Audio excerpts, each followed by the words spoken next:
In the July Texas air, there was always a sticky heat, but today it didn't start outside. It boiled under my skin, gripped my ribs, and pushed every breath out in a tense, slightly ringing whisper. My back pressed into the cool wall of the guest bedroom, as a strong hand pinned me, as if wanting to leave an imprint in the plaster. In the dim light, I could make out the profile of Logan Harper, my husband's best friend. His broad shoulders blocked the faint light from the hallway, and his spicy woody cologne flicked the switch of memory, the backyard, a May barbecue, when he first cast a daring glance my way. Now that gaze was inches lower, where my hips were already trembling from his breath. Logan's fingers, warm and confident, slid under the edge of my silk blouse.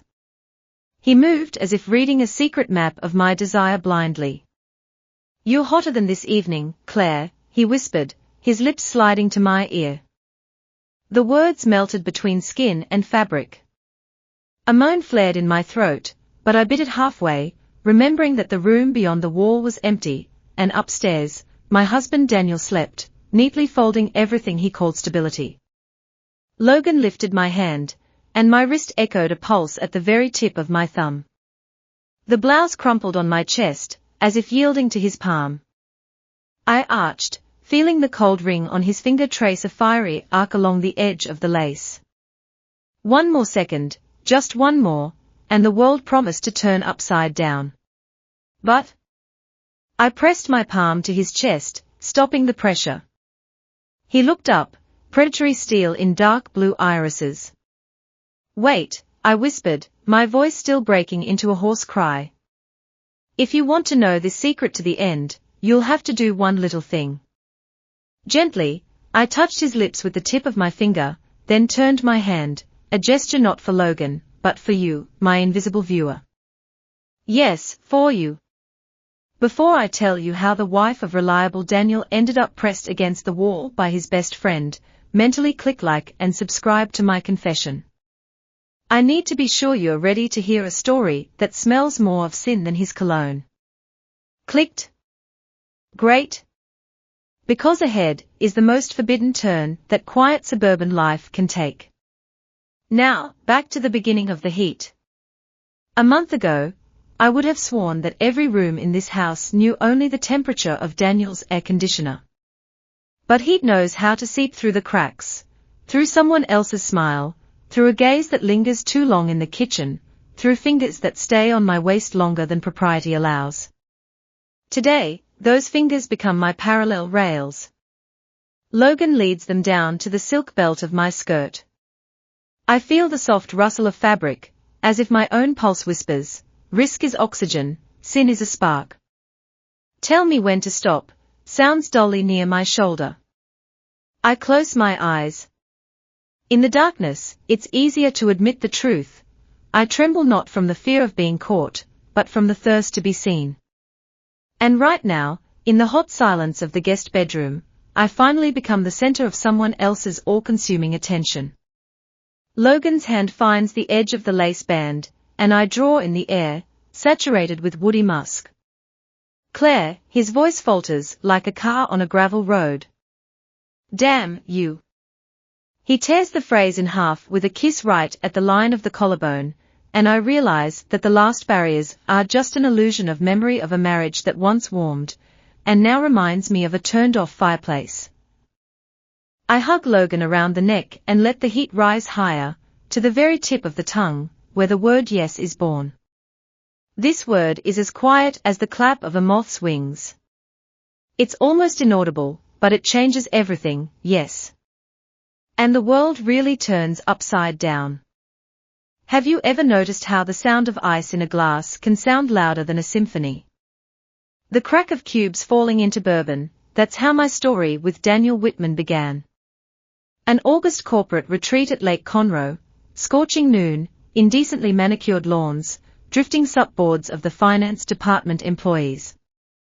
I stood at a long table with smoking ribs, carefully balancing a plate and pretending to watch the calories. That's when I caught him out of the corner of my eye, a tall guy in a perfectly ironed shirt the color of Caribbean water. He poured me lemonade, said that the heat makes people careless, and before I could gather a response, suggested we swim to the drilling platform museum in the middle of the lake. Logic? None. Impression? Exactly the coolness I needed after a series of toxic romances. We laughed as the water clicked against the sides of the kayak. Daniel's attention was like a ceiling fan, consistently directed at me, bringing relief without fire. That evening, when he sent the first message, "Got home. Toss a smiley if you didn't drown," I already knew I was talking to safety. The next 6 months we lived at the pace of a decent romantic comedy. Breakfast tacos at dawn, a trip to Fredericksburg, where he adjusted my stray lock at the vineyard tender, unhurried sex, after which I felt like a well-tended greenhouse, not jungles. When he proposed, the ring sparkled not so much with carrots as with the possibility of exhaling. I was tired of surprises. I was 29, my resume led to the position of marketing director after 30, and all I wanted was to stop catching every spark that threatened a fire. Daniel built plans with architectural precision, a house in the suburbs of Missouri City, a 30-year mortgage at a ridiculous rate, a golden retriever when the schedule settles after the IPO. From my London past, noisy clubs and random embraces fell out, and he closed the suitcase lid. "Now everything is systematic, Claire." I smiled as if I had finally acquired bulletproof glass from my own impulses. Safety, however, has a sound. It's the quiet click of an electronic lock when a spouse leaves for work before dawn. It's the message, "I'll be late." A client from California is asking for a Zoom. It's a neatly folded suit smelling of fabric conditioner, not a human body. At first, I was glad. Dan's career growth is also my future. But by the second year of marriage, I began to notice how on Fridays I wake up next to a smartphone, not a husband. Likes on social networks replace "you look amazing." And most importantly, the mirror stopped responding with the novelty of sparkle in the eyes. Sometimes, to feel alive, I would change into a short dress, go to the mall, and ask a teenage salesperson to help me pick out something bold. He would get embarrassed, I would smile, and that was it. At the checkout, the adrenaline would dissolve. You know how American movies show college buddies. One is the soul of the company, the other is a quiet genius. When Daniel invited old friends to our first housewarming, I expected banal nostalgia about brotherhood and a barrel of beer. Logan Harper appeared on the porch like a local frontman of a country band, tall, tanned, a tattoo covering half of his forearm under the sleeve.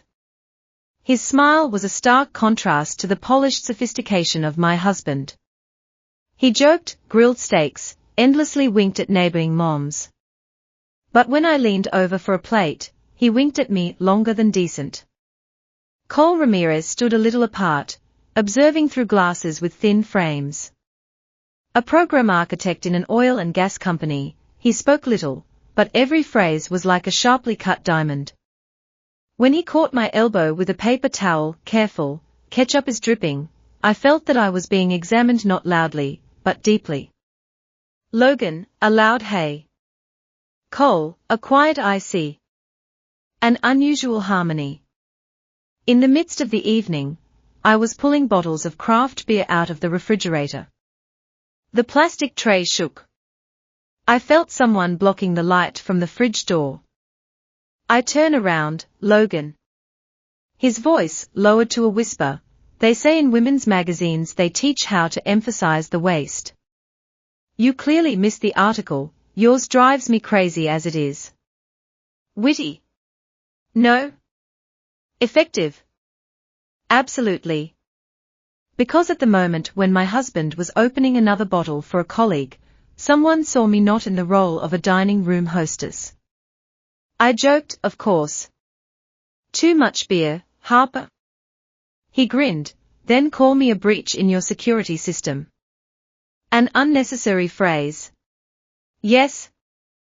But it stuck like an ice cube on the tongue, small, cold, making the whole body remember that there is a temperature above 98.6 F. That night, already having washed off my makeup, I lay down next to Daniel. He slept, his chest rising in an even graph of inhales and exhales. I opened my phone, scrolled through the calendar. Tomorrow, his strategic session until late evening. The day after tomorrow, a meeting with investors. Holding my breath, I touched the screen, found Logan's contact, the only line of 7 digits and a guitar emoji. I didn't write. I just held my finger over the keyboard until my heart quickened its pace. Then I turned off the screen. But if you think the story froze there, look more closely at the lamp in the living room. See? It winks slightly. Not turned off yet, but the electricity runs unevenly through the wires. And I knew, one wrong step, and the voltage would spark. Wednesday, 9:40 p.m. The house yawned with a wide empty mouth, the air conditioner sighed in the hallway, the dishwasher clicked through its cycle. Daniel, exhausted from meetings, leaned against the head of the sofa with a glass of red wine. 15 minutes later, his eyelids became heavier than cowboy boots after the rain. "I'll finish watching," he mumbled, bringing the phone to his face as if it were a small rescue lantern. But the gravel of sleep turned out to be steeper. A minute later, my husband was already asleep, dropping his hand as if the puppet's string had been cut. On the ESPN screen, the same match moments were repeated dozens of times. The light from the TV cut through the darkness with flashes, and each flash illuminated 2 facts. I'm wearing a lace dress for myself. I'm not the only one left in the living room. Logan sat in the corner chair, half sunk in the shadows. His beer bottle swayed between his fingers like a pendulum. He wasn't watching the game, he was watching me, in the flicker of frame, darkness, frame. I took a bowl of popcorn, justified myself with mechanical care for the guest. Reached out, more? Our fingers touched, briefly, like a camera flash. But you know, there are shots that burn even when the lamp is off. I've had enough. But you haven't had enough attention, have you? Logan's whisper was low, as if his voice came from under the floor. The heart reacted first, an extra beat, like a slip of the tongue in speech. Daniel is nearby, I hissed, not so much warning as checking if the boundary was really that thin. He sleeps tighter than a bank safe, Claire. Logan nodded at the sofa. My husband was already breathing evenly, the phone screen dimly flickering on his knees. The question is different. Are you asleep yourself? Logan's eyes sparkled like wet asphalt under a street lamp. And suddenly, I heard my own breathing, too loud in the silence. Reference points in life are not dates, they are tiny moments where a person either says no or crosses the threshold. The lamp on the nightstand flickered, as if the house offered the last line of conscience. I didn't turn off the lamp. I turned off doubt. Let's go, I whispered, clutching the hem of my dress so my voice wouldn't tremble. We silently slipped into the hallway like 2 conspirators. The guest bedroom greeted us with the smell of fresh paint on the walls and something else, something that already smelled like possibility. The door didn't even slam shut, it closed quietly, like an accomplice. No, I won't describe every inch detail, there are things that are sharper when names are hidden. But I will describe how the sound of a dress zipper can drown out the noise of the inner moralist. How the brushes of my hair tickled my shoulders, and Logan, firmly squeezing them, wrapped an imaginary lifeline so I wouldn't drown in my own desire. Say stop if. He began. I'll say faster if. I replied, amazed at how quickly a woman awakens a voice she didn't know existed. Logan's hand slid along the line of my hips where the fabric became air. I physically felt for the first time how the word married rusts and falls off, like an old sign in a stormy wind. We moved unevenly, greedily, like people who knew that every rustle could be the final chord. I pressed my palm to his lips when a moan escaped louder. He bit my shoulder to keep from screaming himself. Danger is the perfect silencer of sounds. There's a misconception that guilt comes immediately. No. First comes silence, pulsing in the ears with voices of what have you done? And do it again. I lay on my back, looking at the ceiling where the shadow of the fan resembled a diverging compass. Logan brought his breathing back to order faster than I expected. He knew how to close files instantly, like throwing an empty can out of a truck. Are you okay? His hand slid to my cheek. I'm okay, I lied. On my tongue, there was a bitterness of adrenaline and tenderness. I wasn't supposed to feel tenderness towards a man who seriously said a minute ago, Daniel sleeps tighter than a safe. We need to go back, I whispered. He nodded. Didn't ask questions. From this, a strange warmth, he understood the rules of the game without voicing them. In the living room, the lamp was still flickering. Daniel snored softly, like an unclosed drawer of secrets, but the secret was no longer him. Logan placed a blanket on his husband, a gesture almost brotherly. I adjusted the hem of my dress, as if the dress could erase the smell of sin. He lingered at the door. Was this a mistake? Why do people ask what they already know the answer to? To hear not the words, but the intonation. This was a line, I said, smoothing my hair. And we are no longer standing on it. We've stepped over. Logan smirked, patted the doorframe, and left into the night, leaving behind the smell of danger and woody musk. I turned off the TV.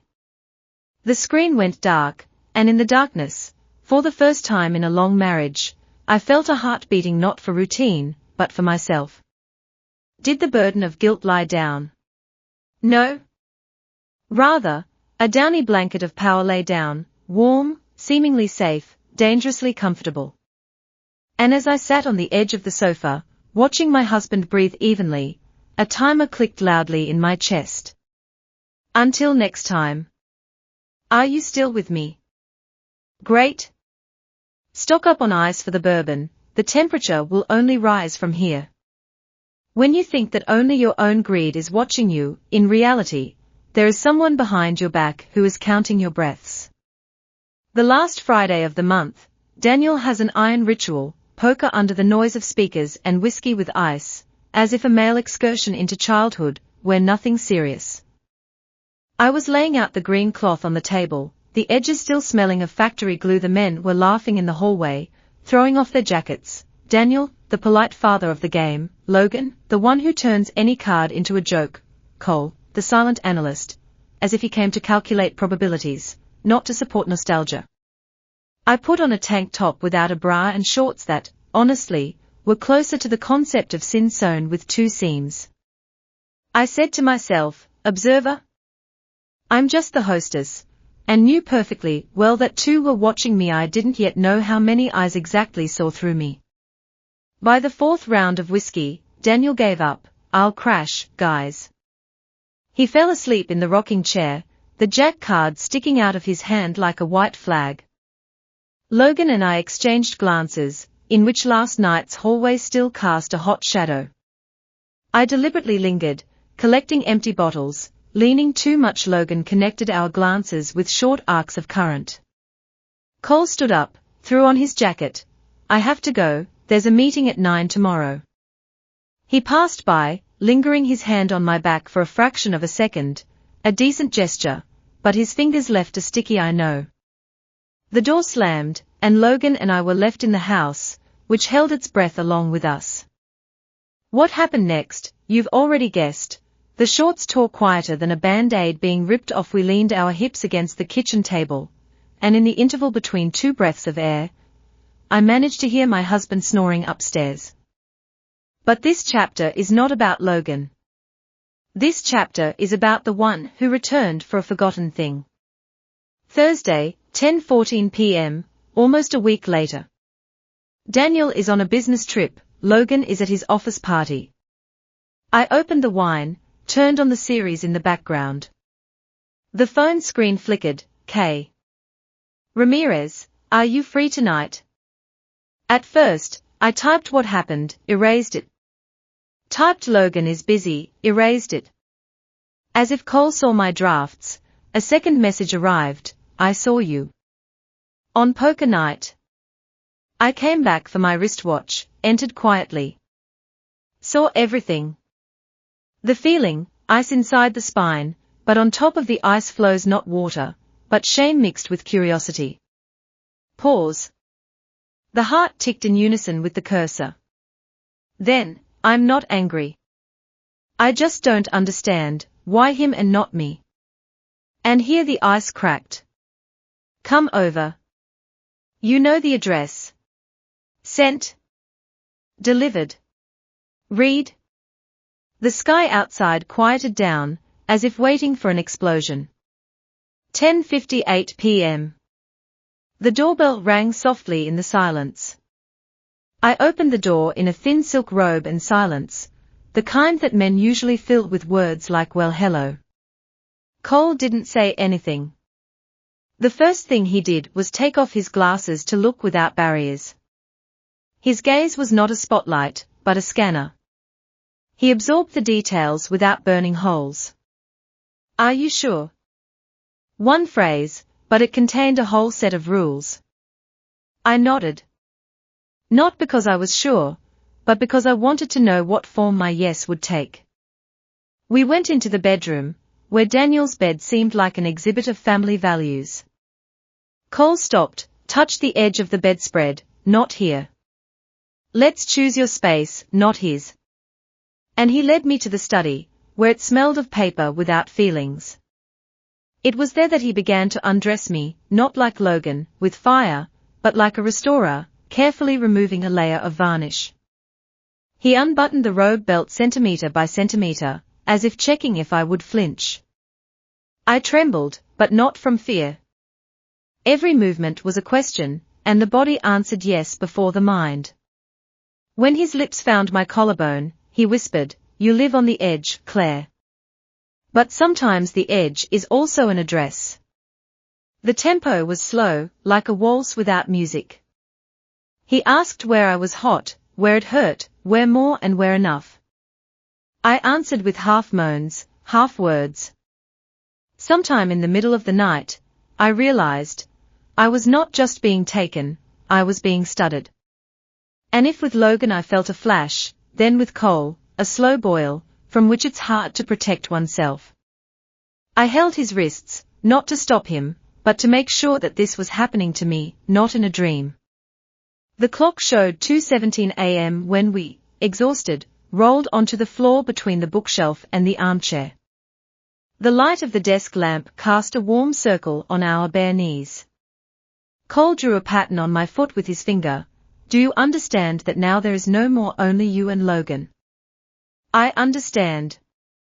Will you get used to living in 3 dimensions? I smirked. 2 axes are already cramped for me. He nodded as if signing a contract. I didn't know then how legally strong the seals were, put by bodies. Before leaving, Cole buttoned his jacket and lingered in the doorway. Will you tell him? Who? Logan. He'll understand. And, I'm afraid, he'll be happy. These words remained in the hallway, like a draft. When the door slammed shut, I leaned my back against the wood, feeling that the house had become even smaller. The walls narrowed because what needed to be hidden had grown. In the morning, looking in the mirror, I saw a blue mark on my thigh, not a roughness, but a signature. I touched it with the tip of my finger and for the first time felt power in my own blood, not just in thoughts. Now the line is crossed twice, which means it's no longer a line, but a triangle.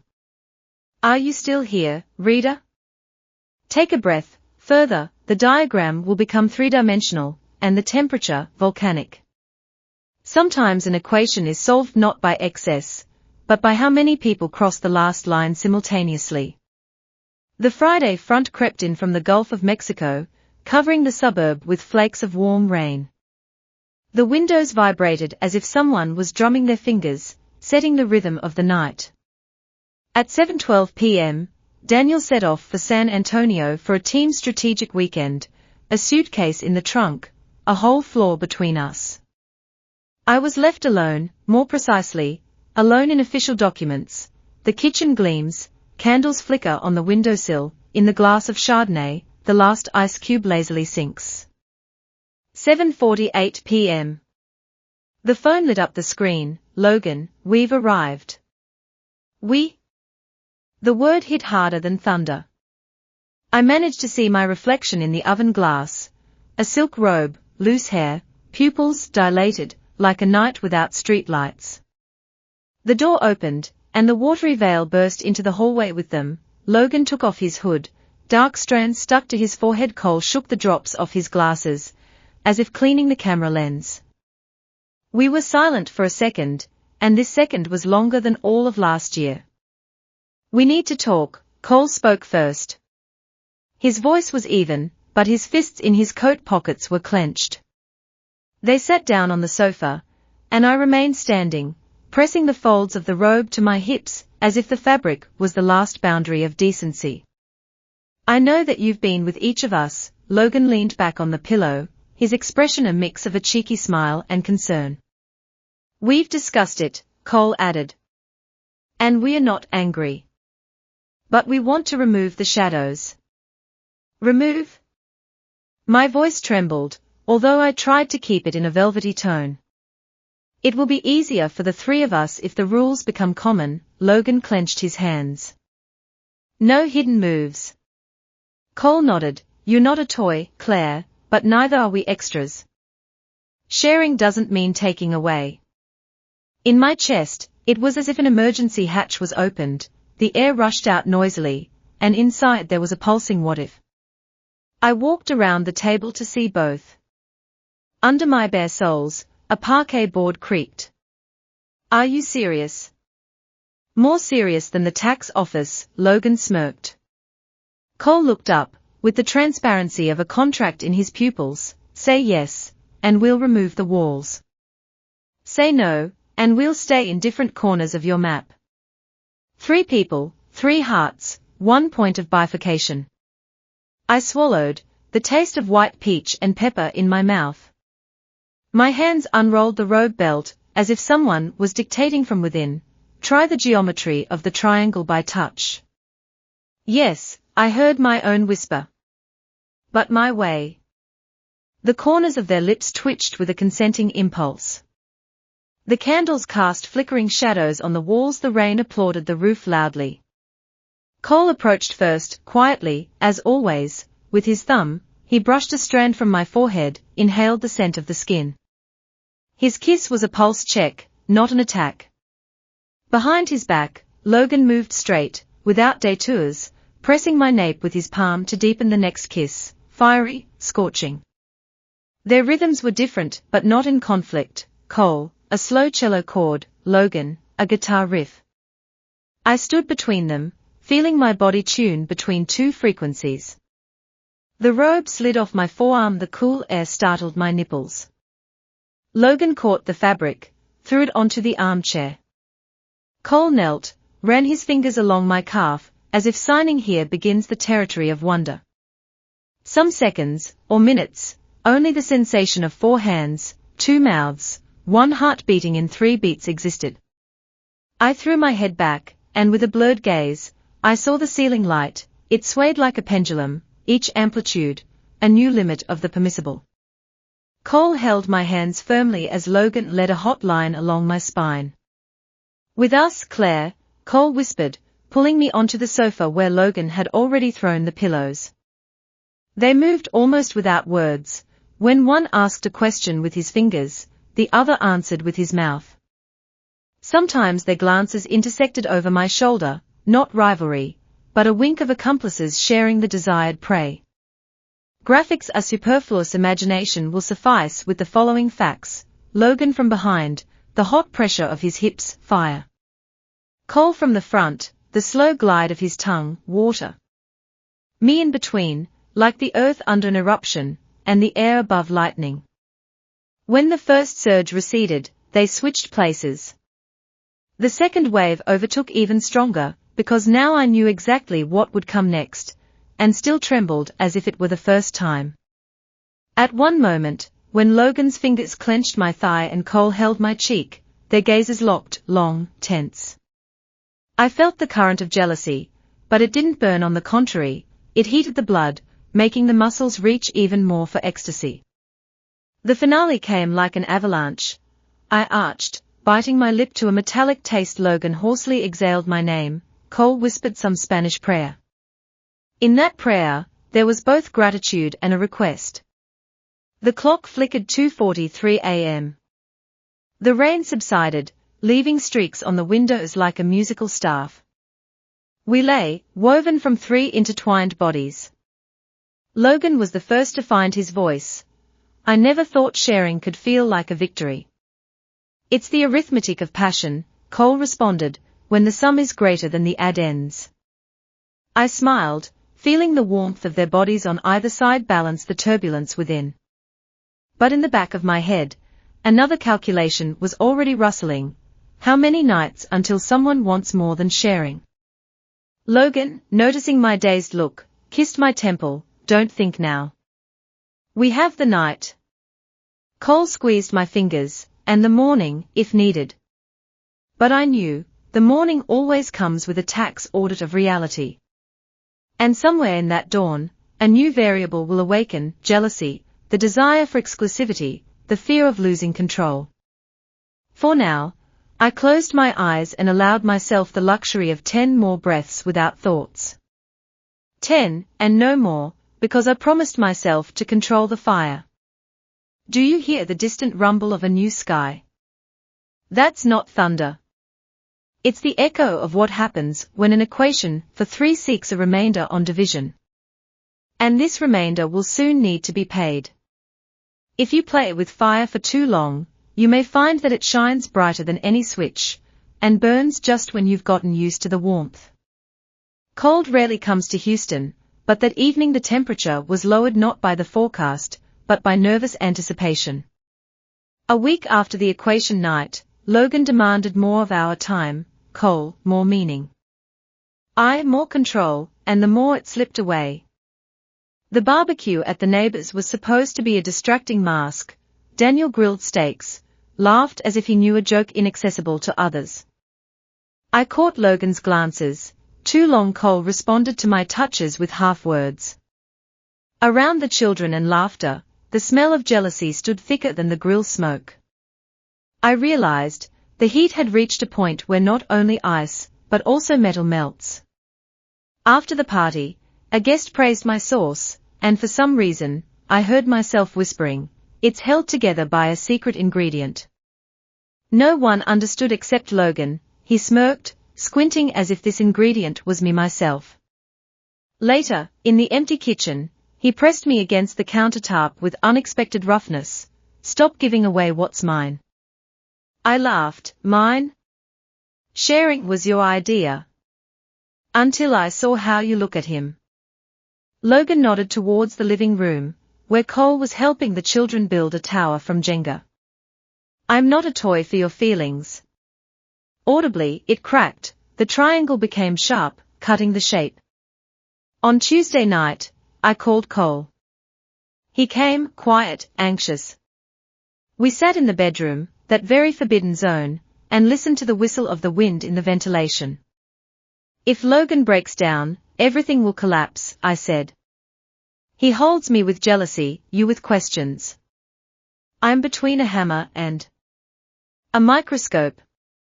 Cole hugged me, as if covering with a cloak before a storm. Run away with you. He suggested for the first time. Or let's tell Daniel the truth. The essence of panic, both doors led to a loss of power. I hid my face on his shoulder, but answered honestly, I don't want to choose.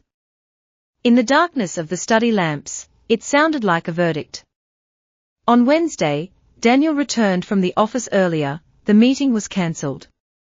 I automatically smiled, and inside, the alarm switch clicked. For the evening, a discharge session was scheduled. Logan had already written, I'll be at 9, Cole. I'll come by. I fed my husband pasta, tucked him in with a blanket, gave him a massage, not a loving one, but a soothing one. Go to sleep, please.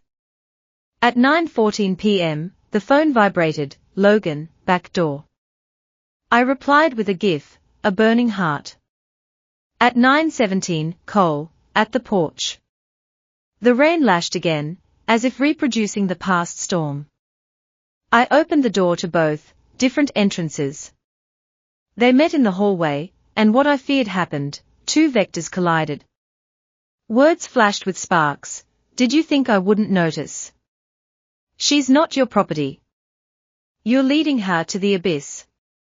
I stood between them, like a gasket in the fire. Reached for their hands to switch the energy from anger to desire. For a second it worked, the hands became open, the mouths greedy, not angry. We swayed towards the sofa, the same sofa where it all began. But before the robe fabric fell, upstairs a board creaked. A step. A second. Daniel. I froze, dropping my breath. Logan stepped back, Cole straightened, his face paled. The steps ceased. The bedroom door upstairs clicked, as if someone went into the bathroom. We stood in three, pressing our own hearts from within. And then what I didn't expect happened, the logic of fear gave way to excitement. Let's go to the laundry room, I whispered. The cramped room, the noise of the washing machine, the door closed. There we collapsed into one whole, fear made every touch sharper, every breath stop louder. I felt their resentment, their thirst, and my own omnipotence to control the storm. When the climax tore away the last blinders, the phone vibrated behind my back. I grabbed it without looking. A message without a signature, just a link to a video. I press. The screen shows a daytime picture from the living room, me, Cole, Logan, last time. Camera. What camera? Text under the video, better lighting in the kitchen. D. The blood shot into my temples. I rose on my tiptoes. Upstairs, the door to our bedroom was ajar, the silky light of the night light falling into the hallway. Daniel sat in the armchair, a tablet on his knees, quietly flipping through photos of a long-term construction project, as if preparing a report. He looked up, calm, like the surface of a pool. Did you want to talk? He asked, his voice even. The scene seemed distorted, me in a robe under which there was no marital honey below, two conspirators. Above, a husband looking straight into the secret, and not angry. You saw? Only my lips moved. On the table next to him, a small black box, a Ring camera, the very one he hadn't installed yet. I thought maybe a thief would come in. The thief came in. And turned out to be part of the family. The silence tore apart the eardrums. Are you angry? He put the tablet aside, stood up, came close. In his eyes, there was no reproach, only a strange interest, as if he, like me, had found a new variable and was calculating the outcome. I love you, he said. But it seems you're looking for something I couldn't give. I could forbid. I could file for divorce. Or I could learn more. My heart poked into my ribs. Learn what you feel when they touch you. He pronounced it carefully, as if testing the water temperature before swimming. And possibly see it with my own eyes. My throat dried up. The world tilted. I expected judgment, but received an invitation. Not a single scenario in my head contained the option that stability would want to peek at the storm. Logan, fire, Cole, water, Daniel, the earth on which I stood. Now the earth offered to become a mirror. I went back downstairs. Logan and Cole raised their heads, in their eyes, readiness for any fight. I said, he knows. And he didn't say no. A pause absorbed the sound of the washing machine like a sponge. Then Logan smirked, a mix of triumph and shock. Cole swallowed, snatching a new formula from the air. I took a step back and looked not at them, but at you. Are you still here, right? You thought the finale would be a trial or a crash. And what if the finale is a new act in which the spectators come on stage? Like in your mind what you felt, shock, condemnation, secret envy. Because the next story might be told not by me, but by the one who stood in the shadow of the camera all this time. And me? I closed the laundry room door, the bolt clicked like a starting pistol. Behind the door, 3 men and the smell of the past rain. In front of the door, me. And the key is with me.